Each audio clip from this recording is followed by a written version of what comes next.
লম্বা মানুষ। বিসমিল্লাহির রহমানির রহিম। আসসালাতু ওয়াসসালামু ইয়া রাসূলুল্লাহ ইয়া হাবিবাল্লাহ। সম্মানিত প্রধান অতিথি, সম্মানিত সভাপতি, আজকে যারা আপনারা উপস্থিত আছেন তারা, আমাকে কি শোনা যায়?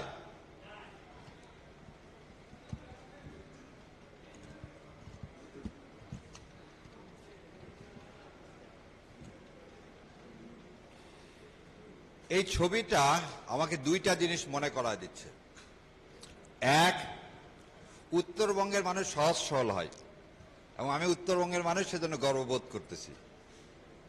দুই, কোনো ভালো মানুষ আওয়ামী লীগ করতে পারে না।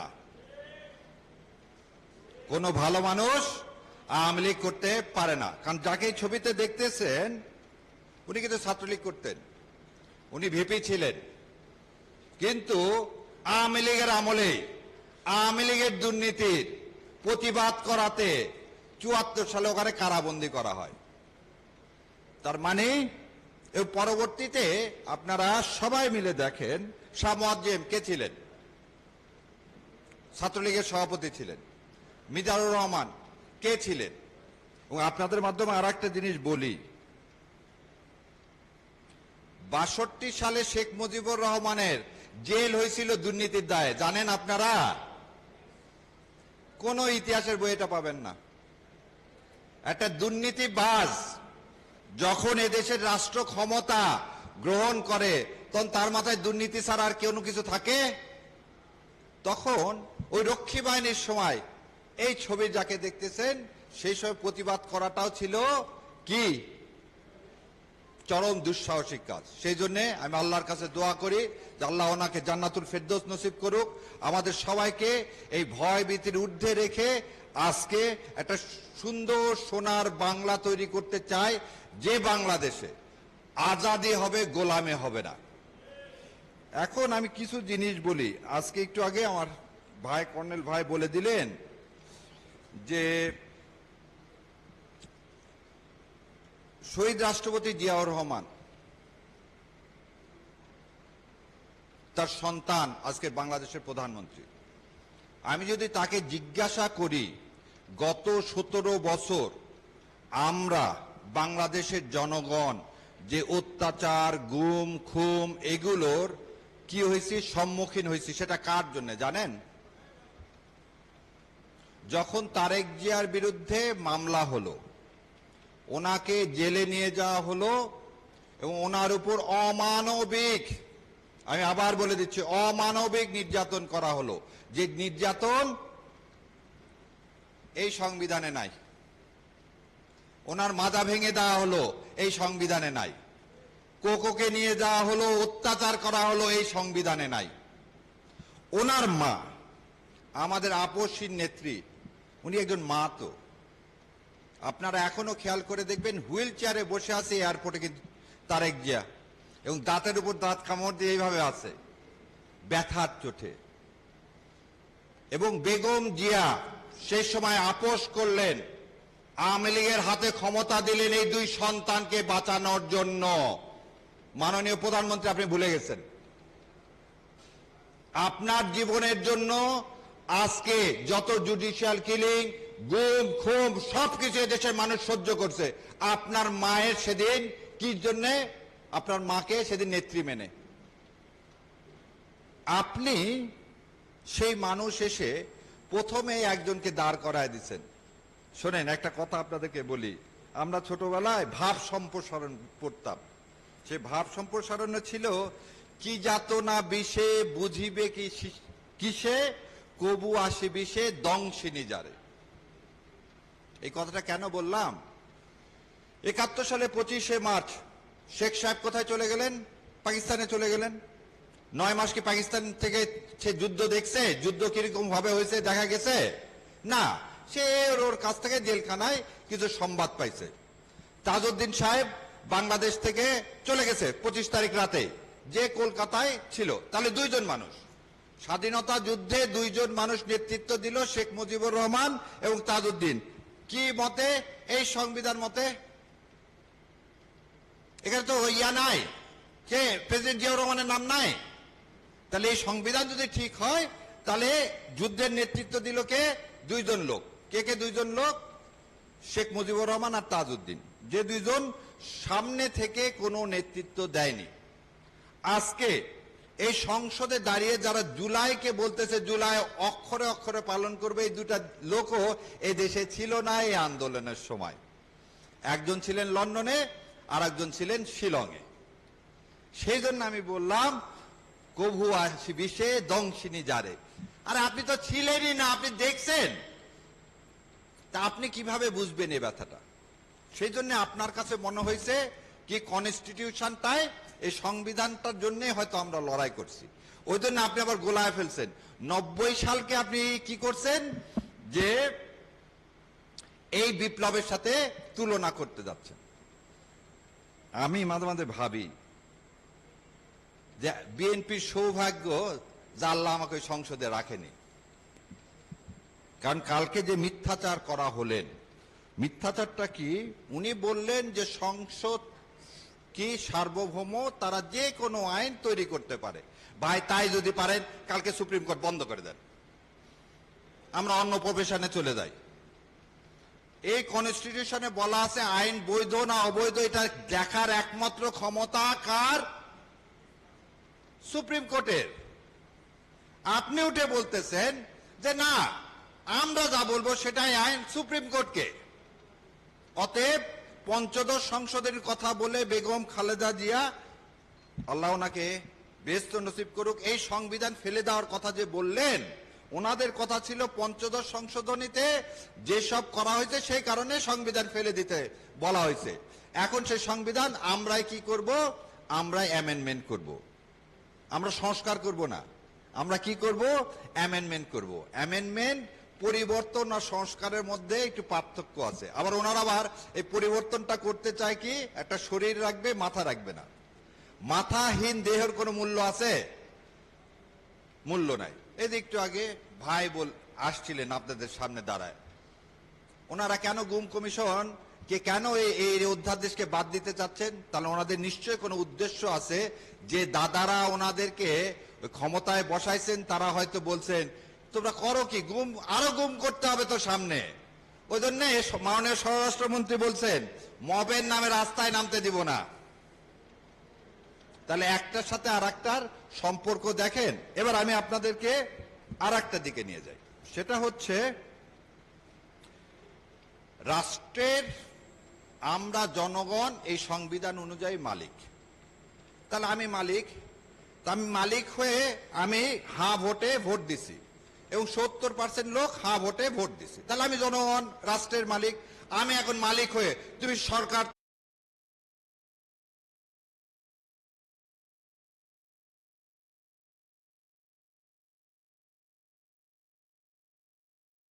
তোমাকে আদেশ দিচ্ছি তুমি জুলাই সনদ যা যা আছে তাই পালন করো।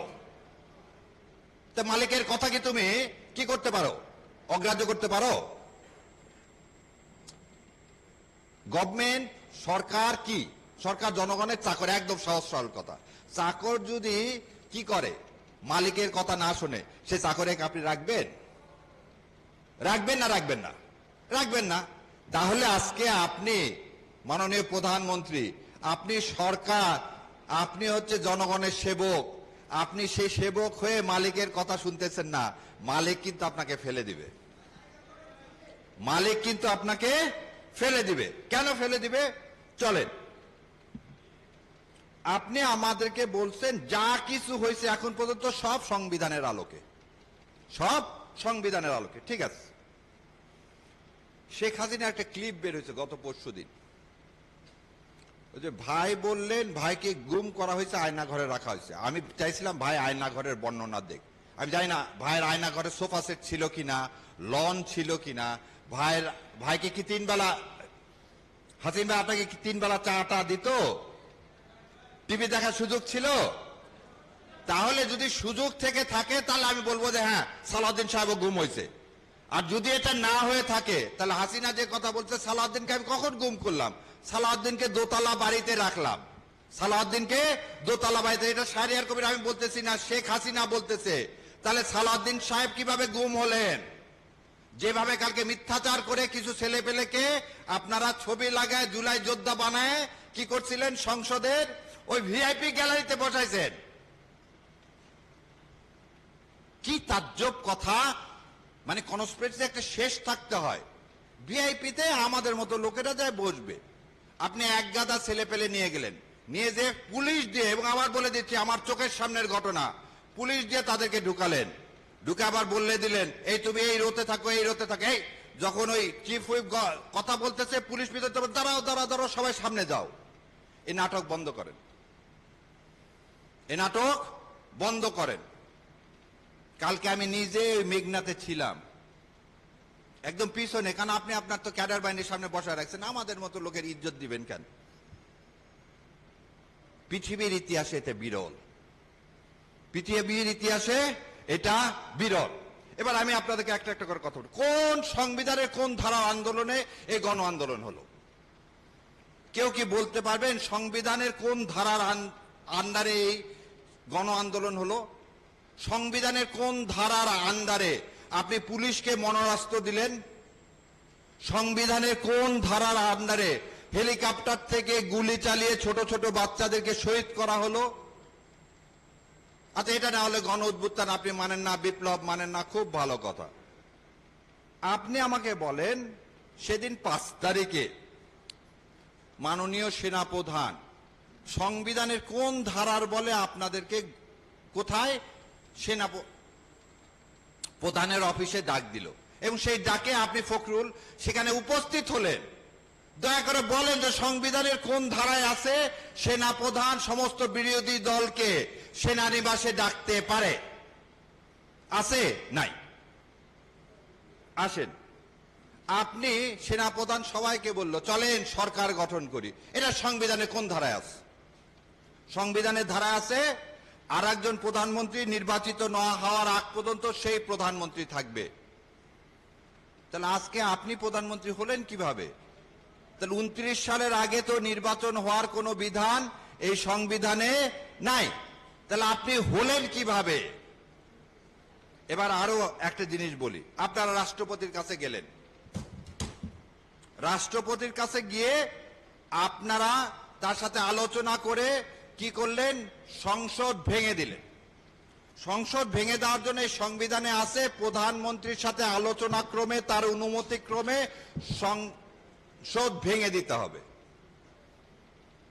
সেদিন আপনি প্রধানমন্ত্রী পাইলেন কোথায়? সেদিন আপনি প্রধানমন্ত্রী পাইলেন কোথায়? প্রধানমন্ত্রী তো পালায় গেছে। তাহলে কার অনুরোধে আপনি সংসদ ভেঙে দিলেন? তাহলে এই ভেঙে দেওয়াটাও সংবিধানে নাই। তাহলে আজকে যদি কেউ চ্যালেঞ্জ করে যে আপনাকে রাষ্ট্রপতিকে এই ক্ষমতা কে দিল, রাষ্ট্রপতিকে এই ক্ষমতা কে দিল? কারণ সালাউদ্দিন সাহেব আবার বলতেছে রাষ্ট্রপতিকে দিয়ে ইউনূস সাহেব জোর করে অনেক কাজ করাইছে।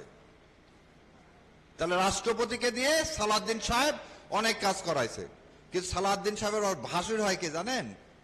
সাবেক আইন উপদেষ্টা আসিফ নজরুল। ওই জন্য ওই নামটা নেয় না, কারণ ওই আসিফ নজরুল ছাড়া তো টুথ হাত পাওয়া হতো না। কারণ দেখেন কেন বললাম যে ওনাদের সৌভাগ্য আমি পার্লামেন্টে নাই। রাষ্ট্রপতি হচ্ছে রবার স্টাম্প, যত আইন করে দেয় সব করে দেয় আইন মন্ত্রণালয়। তাহলে আসিফ নজরুল এই জুলাই সনদ থেকে শুরু করে সংসদ ভাঙা থেকে শুরু করে যা কিছু করে দিছে, সব কিছু করে দিচ্ছেন কে? আসিফ নজরুল। আর আসিফ নজরুল কোন কিছুই রাষ্ট্রের অ্যাটর্নি জেনারেলকে না দেখা করাতে পারেন না। সেই সময় রাষ্ট্রের অ্যাটর্নি জেনারেল কে ছিল? আজকের আইনমন্ত্রী। আইনমন্ত্রী সাহেব ওই জন্য একটা বারের জন্য আসিফ নজরুলের নাম নেয় না, কারণ আসিফ নজরুল আর আইনমন্ত্রী মিলেই কাজ করছে কিভাবে জুলাইকে খেয়ে ফেলে দেওয়া যায়। কারণ এরাই হচ্ছে বাই প্রোডাক্ট কার? প্রথম আলো গঙের। আমার ভাই বলল ভারতের কথা, এই জন্য এদের খুব লাগে প্রথম আলোর জন্য। অন্য মিডিয়া বন্ধ করে দেন, কিচ্ছু যায় আসে না। আপনারা জানেন যে ইউনূস সরকারের সময় বাংলা এডিশন নামে একটা অনলাইন ইয়া ছিল, সেটাকে বন্ধ করে দেওয়া হয়েছে। সেটা নিয়ে তো হাউকাউ নাই। সো কেন এই কথাটা বললাম আবার বোঝেন। আসিফ নজরুল রা কি করলেন? আসিফ নজরুলরা কি ষড়যন্ত্র করলেন? আসিফ নজরুলরা ষড়যন্ত্র করলেন কিভাবে বিএনপিকে ক্ষমতায় আনা যায়। সেই জন্য সংসদে বলতেছেন যে কে রাষ্ট্রপতিকে দিয়ে সব কাজ করাচ্ছে। কে করাচ্ছে? তত্ত্বাবধায়ক সরকার। তত্ত্বাবধায়ক সরকারে কে? আইন পাশ কি ইউনূস সাহেব করেন? আইন তৈরি কি ইউনূস সাহেব করেন? আমি চ্যালেঞ্জ দিয়ে যাচ্ছি, যদি বিএনপির ভাইরা দয়া করে আজকেও সংসদ বসবে, একটু যদি বলতেন যে আইন তৈরি আসিফ নজরুল ছাড়া আর কেউ যদি করে থাকে এবং সে আইন যদি রাষ্ট্রপতির কাছে রাষ্ট্রপতি নিজে তৈরি করে থাকে, আমি আমার কান কেটে দেব।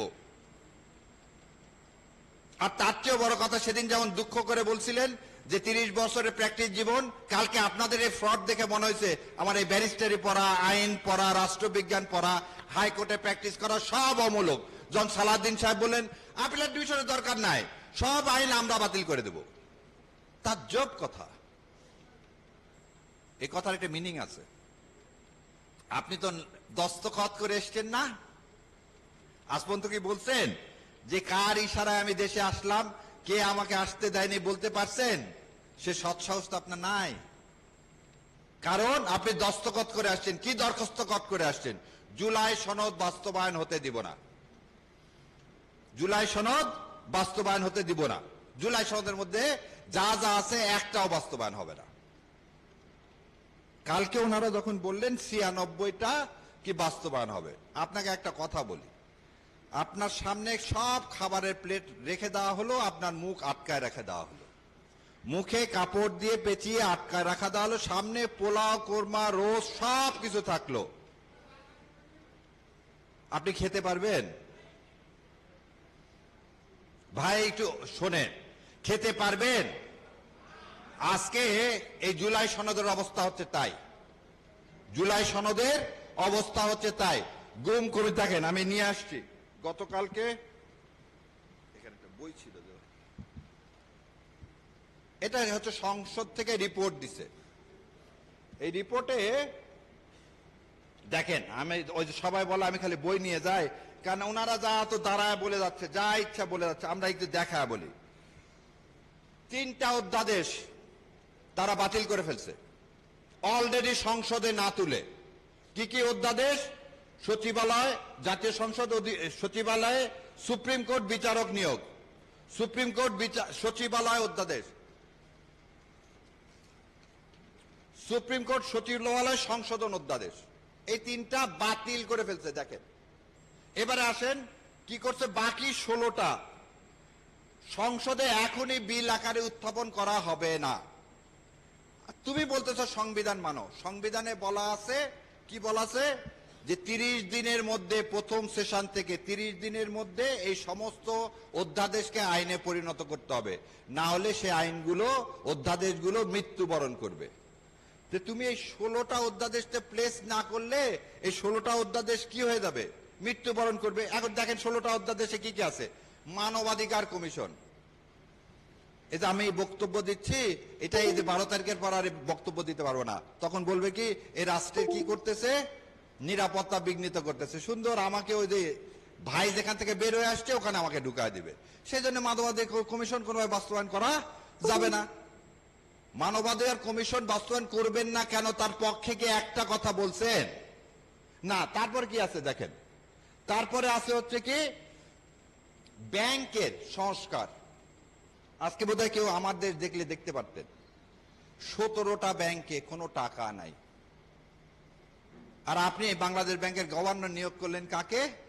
যে নিজে ঋণ খেলাপি, যে টাকা দেয়নি, যে টাকা দেয় না, তার টাকা দেওয়ার অভ্যাস আছে? যার কাছ থেকে রাষ্ট্র এতদিনে টাকা উদ্ধার করতে পারেনি, তাকে আপনি বাংলাদেশ ব্যাংকে বসাইছেন, তার প্রথম কাজ কি হবে? কিভাবে টাকা না দেওয়া না যায় সেই ব্যবস্থা করা, আর কিভাবে কৃষকের কাছ থেকে আদায় করা যায় সেই ব্যবস্থা করা। তাহলে আপনি সেটাও করলেন না। আসেন তারপরে আছে কি গুম, গুম অধ্যাদেশ। তা আপনারা কি চান এদেশের মানুষ কি চায় আর কেউ গুম হোক? না। সো এইভাবে 16টা অধ্যাদেশ ওনারা কি করলেন? বাস্তবায়ন করলেন না। তাহলে বিএনপিকে কেন আমরা নিয়ে আসলাম? বিএনপিকে কেন ভোট দিল? তাহলে আসলে কি মানুষ বিএনপিকে ভোট দিছে? না।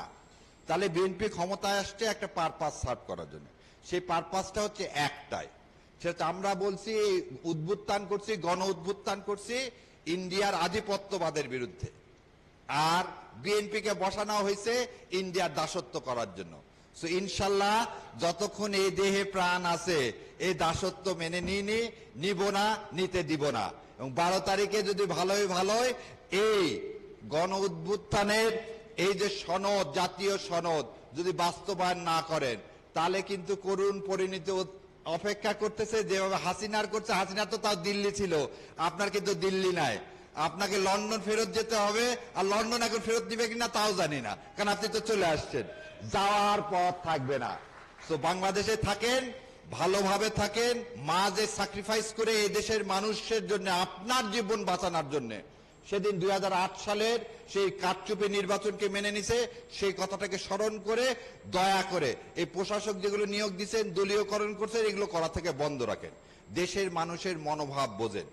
আর তেল নাই, কৃষকের সার নাই। আপনারা জানেন কিনা জানি না, আজকে আশুগঞ্জ ফার্টিলাইজার বন্ধ হয়ে গেছে গ্যাসের অভাবে। সামনে ইরি মৌসুম, এদিকে চিন্তা করেন। চায়না থেকে কিভাবে সার আনা যায় সে ব্যবস্থা করেন, তেল কোথায় থেকে আনা যায় সে ব্যবস্থা করেন। আর সংসদের দ্বারা মিথ্যা প্রলাপন বন্ধ করেন। আপনারা আমাদের দোয়া করবেন, আল্লাহ বাংলাদেশকে আবার আজাদি দান করুক। ইনকলাব জিন্দাবাদ, বাংলাদেশ জিন্দাবাদ।